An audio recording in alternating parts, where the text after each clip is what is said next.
So based on that proposal, they organized a conference called the Dartmouth Conference. I think you will see on the screen. And fortunately or unfortunately, these are the only 10 gentlemen, mathematicians, physicists, and whatnot, who were able to make it to the 2 months conference. And then they came up, they coined, the name AI actually comes from this conference. They coined the name artificial intelligence from this conference.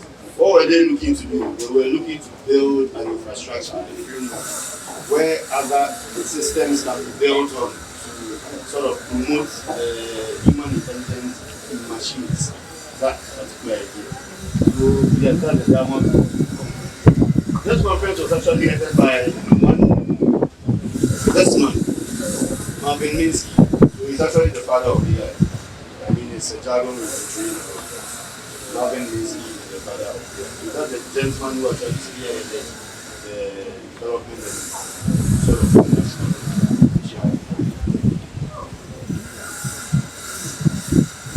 I'm going back to. So when we say artificial intelligence, I have on your screen a very nice picture where we assume that this is a machine with a human-like intelligence. Now, for a machine to be able to think like we do, first it needs to learn. Because even when we are born, learn, I mean, gradual steps until we are able to do things autonomously. So the learning process of this machine, I mean, the machine needs to learn, and then the learning process, you have the predictive analysis learning, and then you have the deep learning. Now, deep learning is actually it's part of machine learning. But what deep learning actually is that we have what we call I've actually forgotten the word, but we train the machine with data sets. We sort of collect experiences in systems. I told you I want to do this. We sort of collect data sets from so many experiences. I mean, in the scope where we want the machine to be intelligent, and then we train the machine based on these data sets. And so the normal training is actually machine learning, but deep learning is where we actually go into details to sort of branch off into various areas where the machine can actually learn deeper than what we normally train it to do. So basically, because it's just an introductory course, basically deep learning should be seen as a sub-topic under machine learning. And then we have the predictive learning. Predictive learning has been around for quite a very long time. Those of you who do databases and stuff, I believe you know what predictive learning is. From there, we look at language processing, so natural language processing. Now, if you want machines to be able to think like this that we have fed it with, the data sets of the languages we fed it with, it will eventually come to understand some of the technologies we use. Because, like you are saying, for example, how many of you in your email application that actually checks your end to receive? If they are not intended for you, it actually packages them and sends them to another folder, probably a spam folder or junk folder or something. It is based on rules. It's predictive. Those rules have been written down. I mean, they are systematic. That when you see so and so, it is possible this email is coming from so and so you can classify it as a spam. But this is the case. We want the machine not to run on such predictive analysis. We want it to be able to think, even without the rules, to know that, oh, the email that I'm receiving now, even though it looks like it's a genuine email, because of A, B, C, D, by my own thinking, it is a spam. So I will move it into a spam folder. So that will basically be the difference between an AI-powered spam filter and then the predictive ones that we have in our books and stuff like that. So yes, AI will be able to process natural language, and it does that by what? Classifying, we do the classification. Of course, the machine can't learn without us. So we are the people, the programmers and the developers, you do the classifications. You write your codes for translation and data extraction.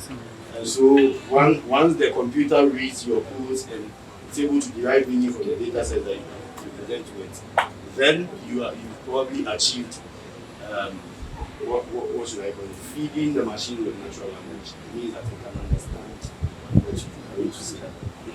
So based on this NLP, we've had applications such as ChatGPT. I heard someone talking about ChatGPT in the other presentation. So ChatGPT is a predictive application. It's actually an AI, a predictive AI, that uses natural language to understand your queries and then provide you with answers.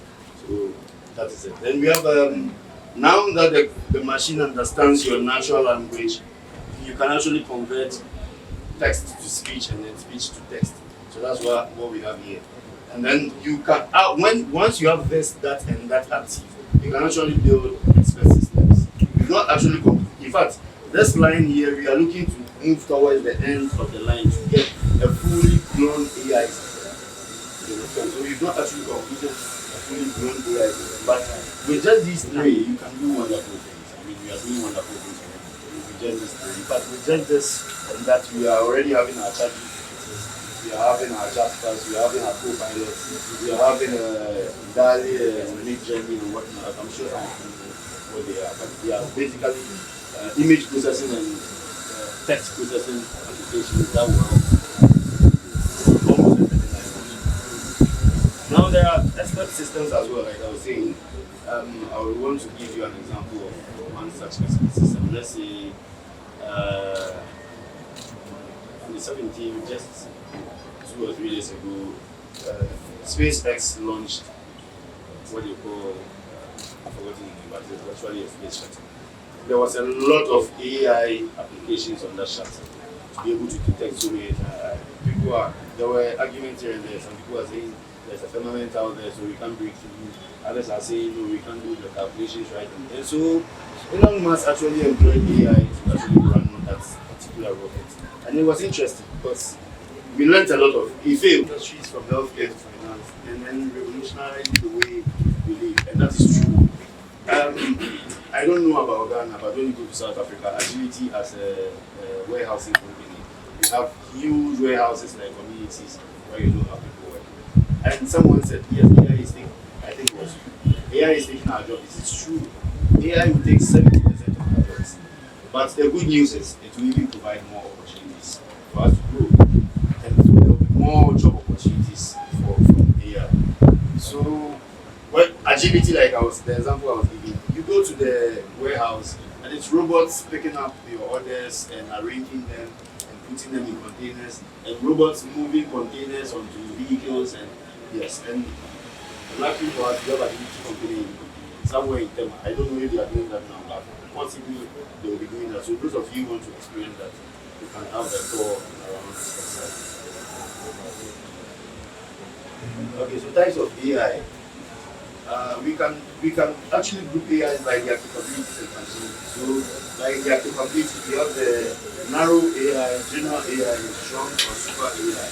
And then by their functionality, we have the reactive, limited memory, interior of mind, and then self-aware AI. In fact, for the functionality, it starts from the lowest to the most highly intelligent. So you have the reactive, the limited memory, theory of mind, and then self-aware. Once we get to AI being self-aware, we should all be scared, because even though it finds you never know what machines will do. So main intelligence, those are the types of AI. When we sum them up, we can say you have four types of AI. So 4 for functionality and 3 for capability, or you can equally as much as 1 for intelligence. Because of time, I have notes that I could have explained, but because of time, I might not be good. Yeah. So machine learning, that's actually the heart of AI. What is it and what does it entail? So machine learning is a subset of AI that enables systems to learn from data and make decisions based on patterns. May require human intervention, and when the decision is incomplete. So basically what he's saying is the computer needs to learn.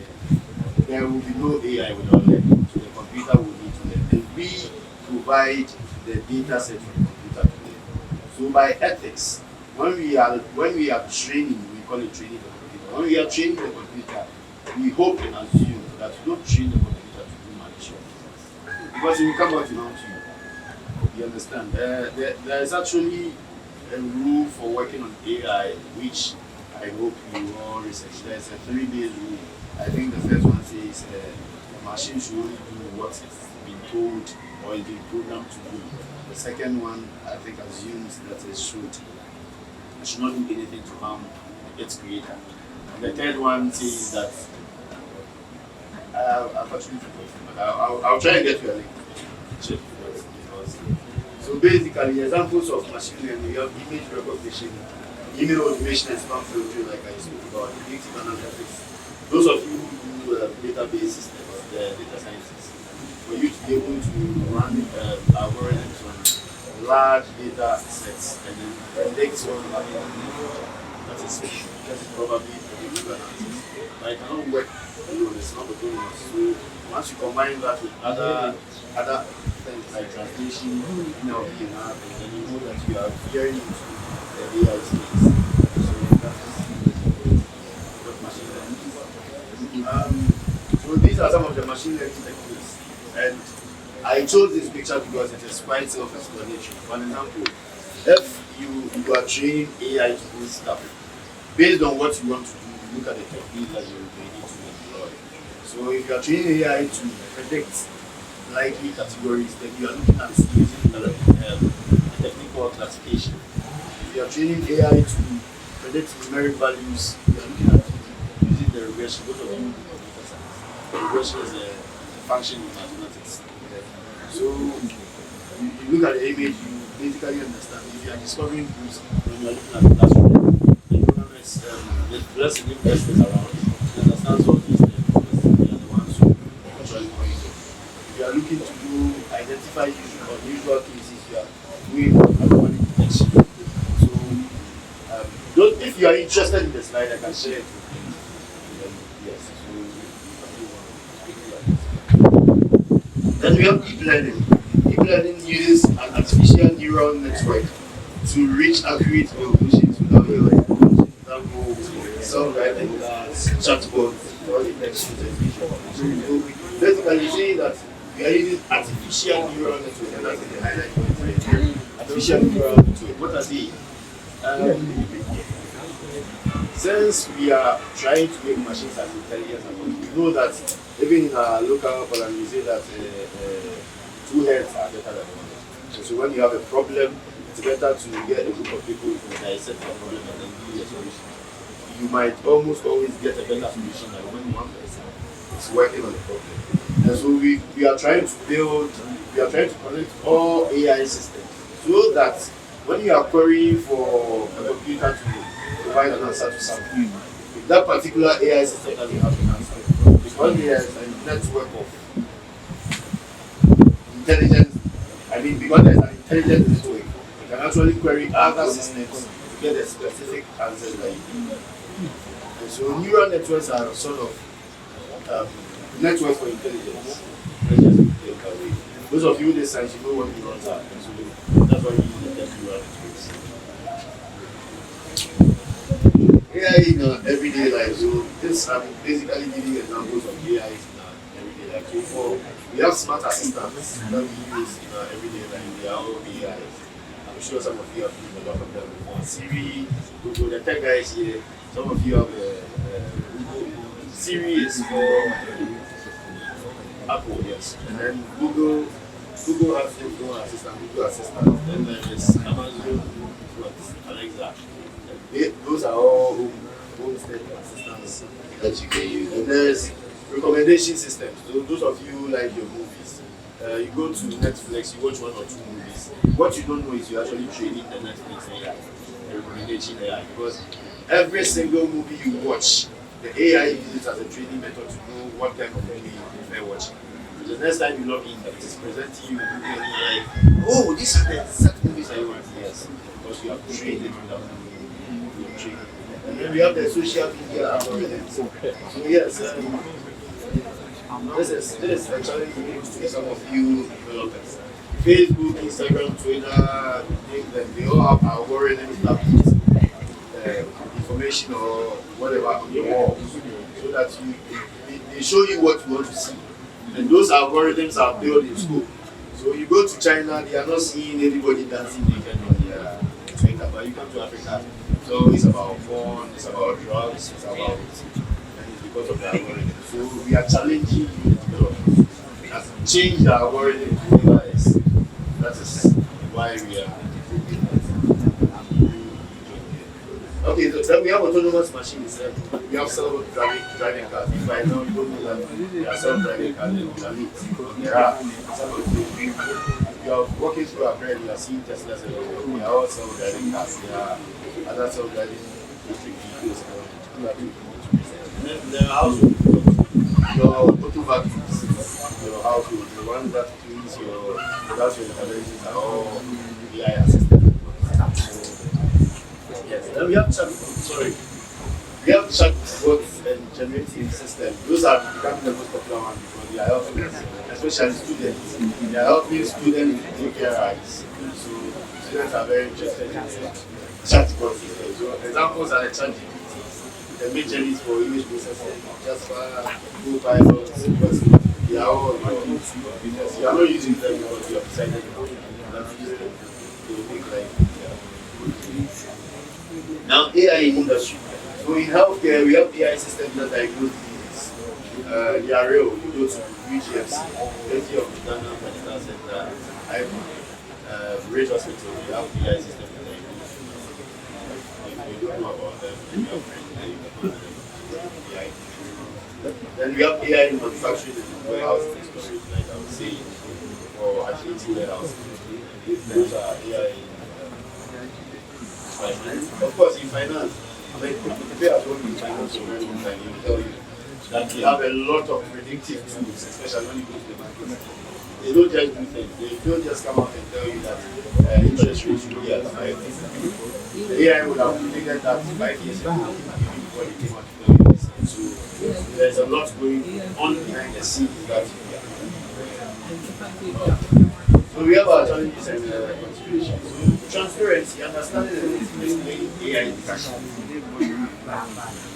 Now, you want a computer to learn, like, how do you know the computer has your interest in answer? So if you're first of all, if you train the computer well, the computer can decide something malicious.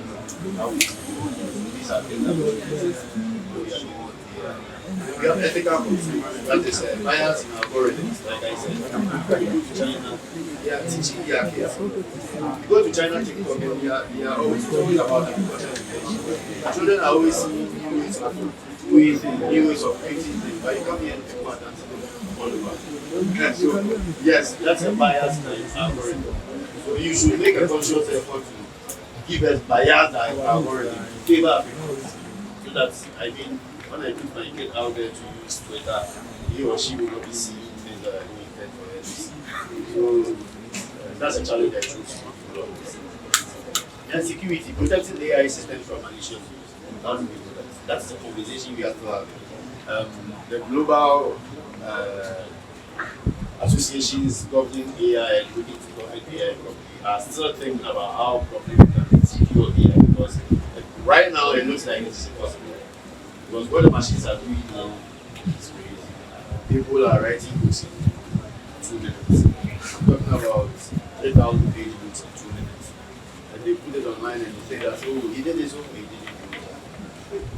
This AI is going to safeguard. Because if the AI is writing your book in 2 minutes, 3,000 pages, then there is a high possibility you didn't read the book yourself.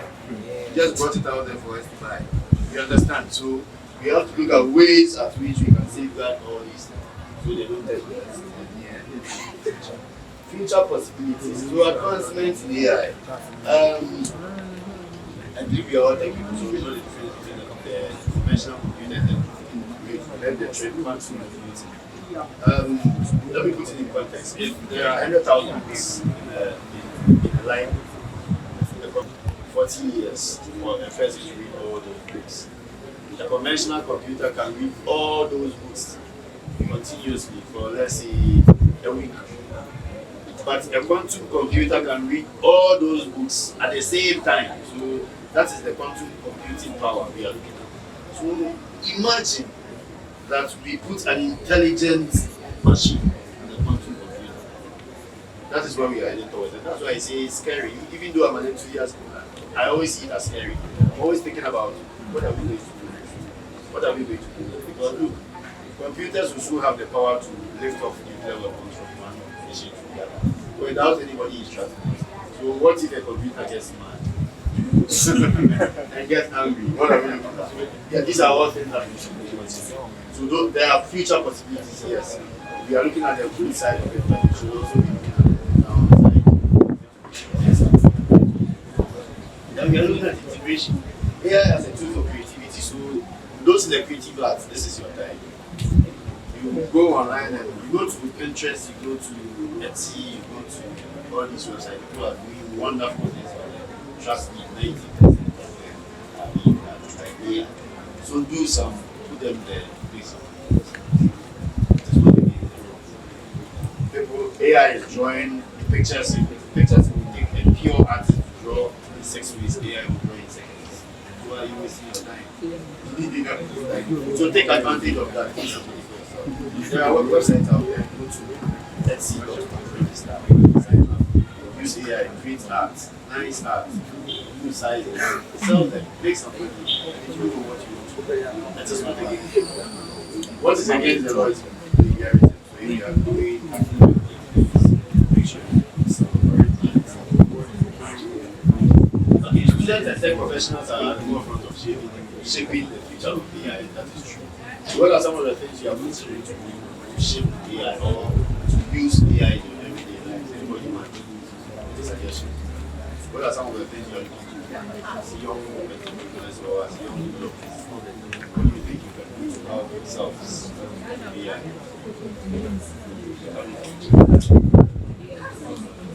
Anyone? Content creation. Content creation. Content creation. In fact, content. Now, in our part of the world, we don't see all content, but when you do out there, content is people, we have a new category of job we call AI enthusiasts. Like I told you, I'm an AI enthusiast. I'm looking to do more with AI, not enthusiasts. But people are actually just using basic AI to do marvelous things, and you see them and you are scared. Yet you are more skilled than they are. That is sad truth. So if you are looking to create content and everything, even your programming, just tell AI. Most of you know how to use ChatGPT. Like I said, I have in mind to do something like that.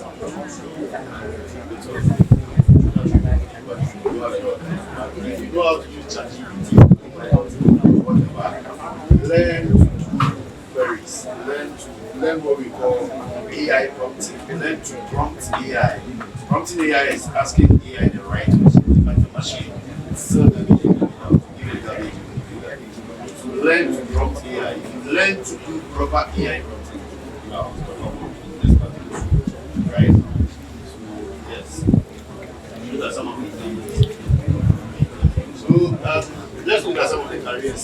Now that you are opening up your interest in AI, these are some of the careers that you can choose AI. And note, most of the developmental side of AI requires that you have some background in computing and mathematics. So those of you who are interested in maths, these are some of the things you can be delving into AI. So you have machine learning engineer or scientist and data scientist. If you've done computer science, you can start exploring that option. If you've done computer science, I think you can start exploring options from here actually to here. AI is something. So for the AI research scientists, the research scientists are the ones who actually use the frontiers of AI. They are looking to add more theories, test more theories. And then the computer vision engineer, when you are talking about the AI vision, I skipped that. The AI vision part of AI, vision. We have the natural language processing engineer. Those of you who have to train the computers to understand our own language. And then we have the robotics engineer. So basically, here you can actually split it into two. We have people who do robotics. Then we have those who build the robots with the intelligence. So you can actually start exploring this. And then we have the AI software developers. So now softwares are not like we were saying earlier, they are not that conventional. You have to sit down, learn all the system requirements to write the system learn from the AI, learn to tell the AI exactly what you want, what chances are that. get what you want, but it might not be as accurate as you want. But if you learn to prompt it accurately, it will give you the best. Trust me. AI can even write the entire code for your Microsoft Windows in minutes, and you will be surprised. Don't write the entire code in minutes. All you need to do is to learn to prompt it. That's usually the code. Yes. And then there is the ethics aspect of it. Okay, there is AI product manager. So basically, some of the project application. That's it falls within that category. Basically, what I'm doing is I look at companies, I look at the way that I'm specifically BPSS, business process streamline strategies. So what I do is I look at the business, I look at areas you're lagging, and then I can streamline it so that you cut off wastes and other things. And I'm looking to achieve that with AI. Surprisingly, companies in Ghana now are trying to move out from brick and mortar. So I have a contract with one client who says, I don't want us to go to the office anymore.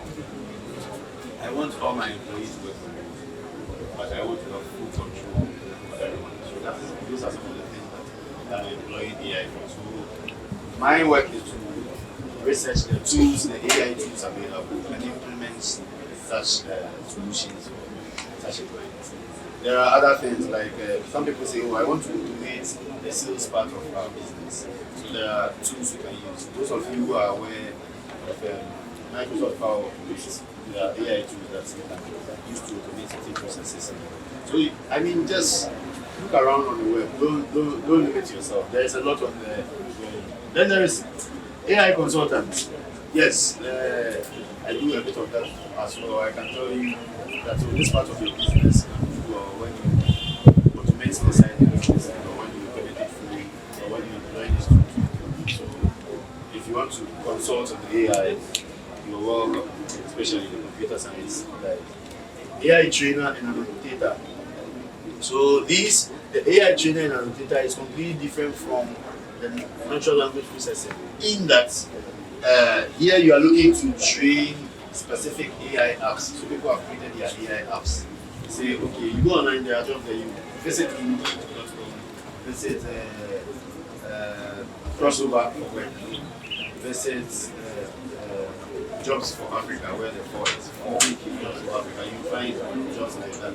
So the people who have created AI systems, and they are looking to feed them with a particular information. So basically, what you do is you wake up in the morning, you log in, and you try and bombard the system with all the data sets it's a good opportunity as well.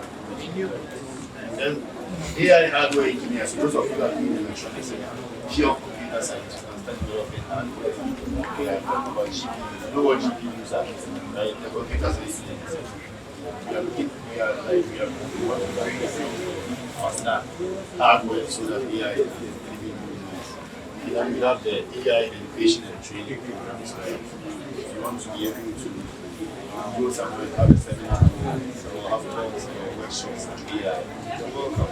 Just read about them, do a little bit of research, and so you can even start at low as training nursery kids, primary kids, and to your colleagues, take it up from there to other clients. Okay, so I actually put together these 3 links. Like I said, if you're interested, I can share the slides with you. These 3 links for you. I am hoping that all of you can take a look at the third one. That's about popular presentations on artificial intelligence since its inception. You love it. So that link is very good. That link is very good. Once you get it, I can try it. Thank you. You have any questions for me? So that is my name on Twitter, and that's my link.